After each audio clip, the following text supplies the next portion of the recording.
Hello broskis, welcome to Nellai bros YouTube channel. மார்னிங்கே alarm வச்சு எழுந்திரிச்சிட்டு ஃப்ரெஷ் ஆகிட்டு அண்ணாச்சி காட்டில் சூடாக ஒரு டீ குடிச்சிட்டு மயிலாப்பூர்லேருந்து பெருங்குடிக்கு லோக்கல் ட்ரெயின் ஏறி சூடாக வடை சாப்பிட்டு நேச்சர் என்ஜாய் பண்ணிட்டு ஒரு வழியாக பெருங்குடி வந்துட்டேன். அப்படியே நம்ம பாய்ஸ் எல்லாம் கூப்பிட்டுட்டு கிண்டிக்கு பஸ் ஏறி நேராக மெட்ரோ ஸ்டேஷனுக்கு வந்து மெட்ரோலேருந்து ஆலந்தூர் போய் ஆலந்தூர்லேருந்து நேராக ஒரு வழியாக கோயம்பேடுக்கு வந்து அண்ட் ஃபைனலி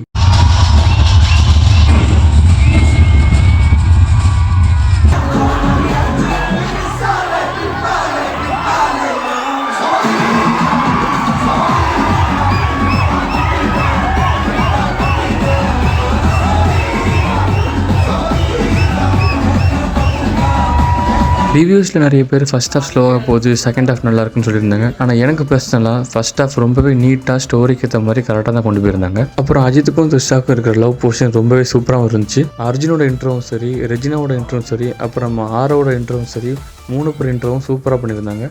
அண்ட் இன்டர்வலுக்கு அப்புறம் ஸ்டோரி அண்ட் ஸ்க்ரீன் பிளே எல்லாமே ரொம்ப ஃபாஸ்ட்டாக மூவ் ஆச்சு. எனக்கு பர்சனலாகவே இந்த செகண்ட் ஹாஃபில் வர ஃபைட் சீன், அதாவது மெயினாக அந்த கார் சீன் வந்து ரொம்பவே அழகாக ஹாலிவுட் ரேஞ்ச் இருந்துச்சு. அந்த சீனை ரிப்பீட் மோடில் கூட பார்த்துட்டே இருக்கலாம், அந்த அளவுக்கு சூப்பராக பண்ணியிருந்தாங்க. செகண்ட் ஹாஃபில் நிறைய ஃபைட் சீன்ஸ் வரும், எல்லா ஃபைட் சீன்ஸும் ரொம்பவே அட்டகாசம் பண்ணியிருந்தாங்க, ரொம்பவே ரசிக்கும்படி இருந்துச்சு. நீங்கள் இன்னும் படத்தை பார்க்கலன்னா கண்டிப்பாக தேட்டரில் போய் பாருங்கள். அப்புறம் நம்ம பாய்ஸ்லாம் யூடியூப்பில் ரிவ்யூ கொடுத்துருந்தாங்க. ஓகே ப்ரோஸ்கீஸ், நெக்ஸ்ட் வீடியோவில் பார்க்கலாம். பாய்.